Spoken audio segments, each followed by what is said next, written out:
হাদিস শরীফ আখলিস দীনাকা ফিকাল আমালুল কলিল। এক নম্বর হাদিসের অর্থ, তোমার ঈমানকে খাঁটি করো, অল্প আমলে নাজাতের জন্য যথেষ্ট হইবে। দুই নম্বর হাদিস শরীফ, খায়রুকুম মান তাআল্লামাল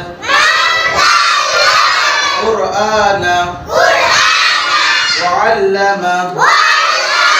দুই নম্বর হাদিসের অর্থ, তোমাদের মধ্যে সর্বোত্তম ওই ব্যক্তি